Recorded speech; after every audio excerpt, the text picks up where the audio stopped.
Et si je te disais qu'un seul homme a changé la manière dont les gouvernements gèrent les crises économiques, génie visionnaire ou maître de l'endettement, voici l'histoire de John Maynard Keynes, l'économiste qui a appris au gouvernement à ouvrir leur portefeuille pour le meilleur ou pour le pire. Keynes est né en Angleterre dans une période où l'économie fonctionnait sous le principe du laisser-faire, où l'État ne devait pas interférer avec les marchés.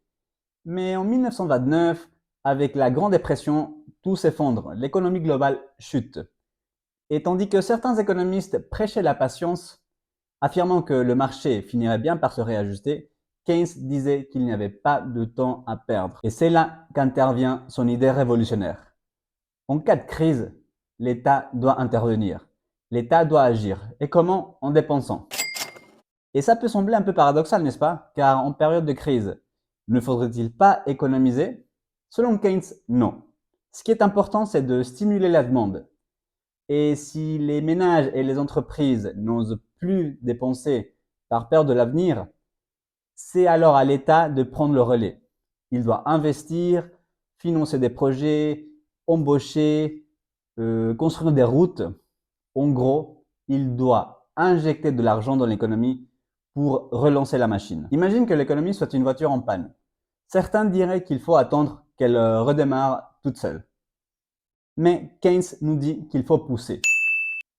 C'est le gouvernement alors qui descend de la voiture et donne l'impulsion pour faire repartir le moteur. Un exemple plus récent, la pandémie.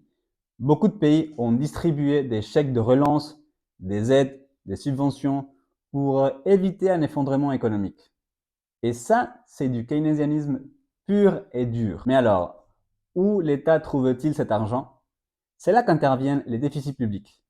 Keynes soutenait que, en période de crise, l'État peut s'endetter et dépenser plus qu'il ne gagne, avec l'idée que quand l'économie repartirait, il pourrait rééquilibrer les comptes. Un peu comme un entrepreneur qui emprunte pour investir, en espérant que son projet lui rapportera plus tard. Sur le papier, ça se tient, mais ses détracteurs lui reprochent d'avoir ouvert les portes à des États qui dépensent sans limite sans jamais rembourser. Et certains pays ont tellement adopté cette philosophie qu'ils ont continué à dépenser massivement même en période de croissance, accumulant des dettes colossales. Malgré ces critiques, on ne peut nier l'impact de Keynes sur l'économie moderne. En 2008, face à une nouvelle crise mondiale, les gouvernements ont appliqué ces idées. Sauvetage des banques, plan de relance, intervention massive de l'État.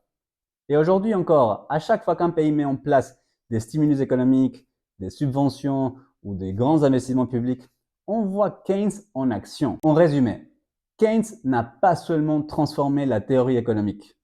Il influence encore les décisions des gouvernements du monde entier. Est-il le sauveur des crises ou le père du laxisme budgétaire? Eh bien, tout dépend à qui on pose la question.